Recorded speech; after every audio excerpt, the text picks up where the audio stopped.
You must now see yourself as somebody who will be inspiring women to be able to realise that they can get pregnant, have children, take maternity leave and carry on doing the job. But I wonder if that is also a pressure. Well, I think, first of all, I think most people kind of shy away from thinking of themselves as a role model. When I first became leader of the party in Scotland, I got lots of emails from young gay people because there'd never been a gay leader of a political party, a major party anywhere in the UK before. And again, I hadn't really realised that that would be a first or a thing. And that made me think that I had a responsibility. And it was the first time I'd ever really thought of that.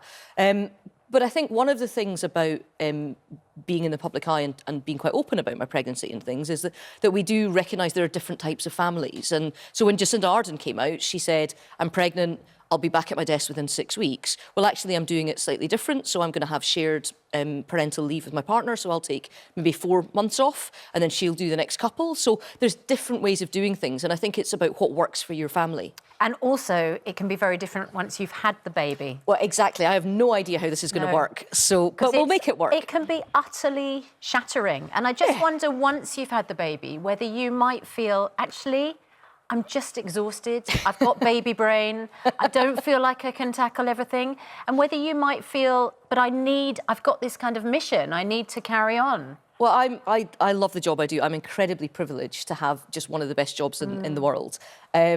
And I do think, knowing myself, that I would really struggle to not be able to get back in the cut and thrust of things. I was asked by a journalist yesterday if I would consider going back part-time to work, because that's not, it's something that some mums do. Or do a job share, can be popular. Something like that. And I just know that I would be the worst person to be around if I wasn't in control once I come back. I think I would really struggle with that. But that's not to say that doesn't work for other people.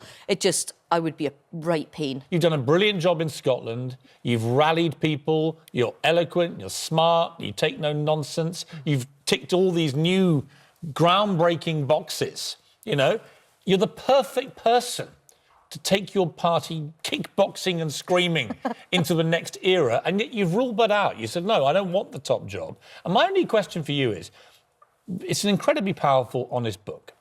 You've been searingly honest about all the problems that you've had in your own life and so on. But you've arrived at a place, despite all that, where you are very confident, you're very on your game, you're very successful, and a lot of your party want you, for the sake of the party and the country, to take the top job, but you're ruling it out. Why? Well, first of all, I don't particularly want to raise my children in number 10 Downing Street, and I think that's quite a natural thing to have. I don't want to live or work 450 miles from my home and where my family network is.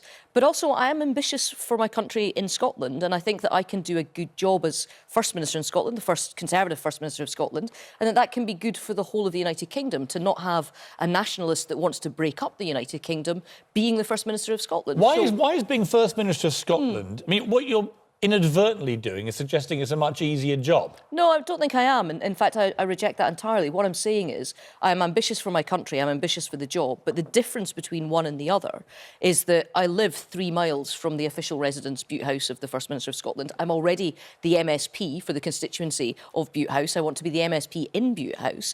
I want to be able to have a fighting chance of going home at night and tucking my children You're also very young. Every couple of... You're very young. You're not even 40 yet, right? It's coming up pretty close. Right, I've got a big birthday this year, so yeah. What are you this year? I'll be 40 this year. Oh, you will? OK. Yeah. So but, I mean, by political standards, you're very, very young.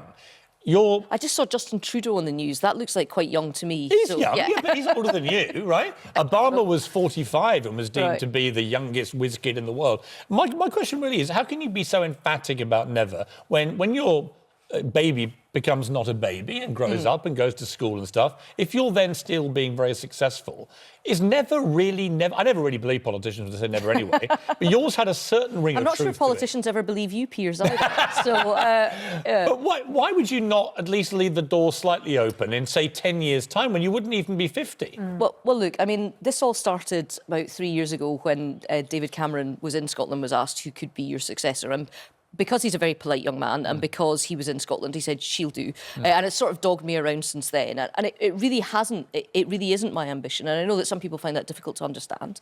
I am pretty focused on what I want to do. And when I became leader of the party in Scotland, if you said the Tories could run the Scottish government, people would have laughed me out of town. Now, we've got to the point where we're now the official opposition. I want to take us to the next level. We've built a cracking team in Scotland. And I want to be able to take away all of this idea of second independence referendum and breaking up Britain that's been hanging over Scotland for the last 4 years. The referendum in Scotland didn't solve or didn't resolve what was going on.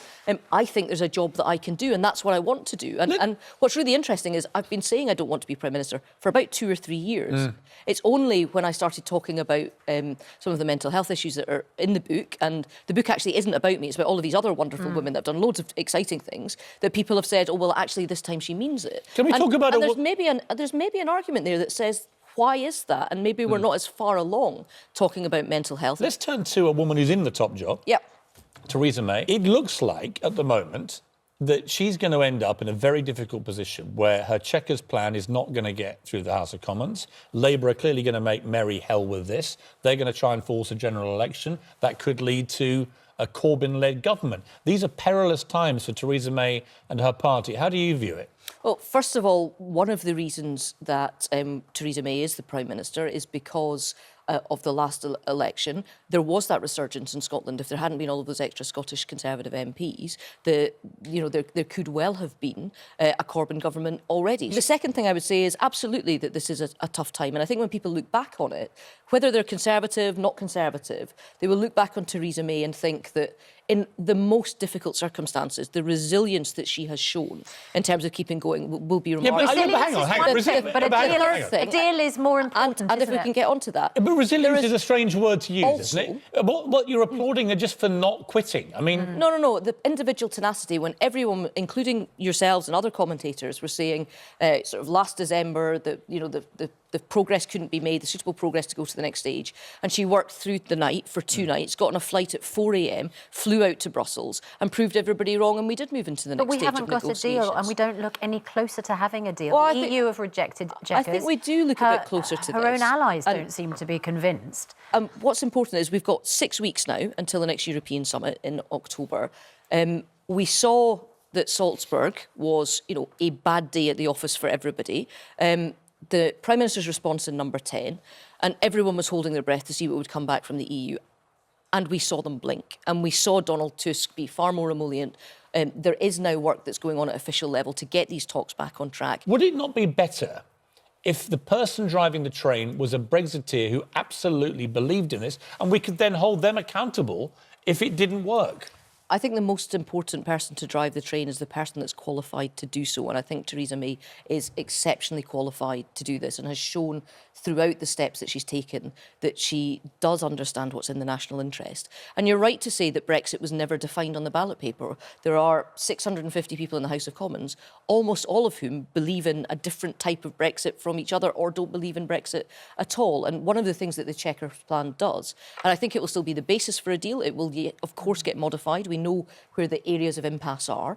But what it does is most people aren't at either extreme. They aren't extreme Remainers or extreme Brexiteers. They're somewhere in the middle, and what they want is a deal for the United Kingdom that allows free trade to keep going, that makes sure that we have, in terms of decisions about who comes to our country and where they settle overseas, they're taken here. And that the courts in this country are in charge of the laws of this country. And that's where most people in the country are. But taking back control is, the phrase that keeps coming up. And under Chequers, people don't believe that will be fulfilled. So actually... And yet we're leaving the European Union. We sit as an independent country at the World Trade Association. We'll be striking trade deals as a nation with other countries around the world. So how come Theresa May can't convince people in the way that you feel you're able to convince people? Well, I think there's an awful lot of people that were sold different vision of what Brexit would look like, and that happened after the vote as well as before it. And I think that's one of the things that's very difficult about the Brexiteers binary lie referendum. to the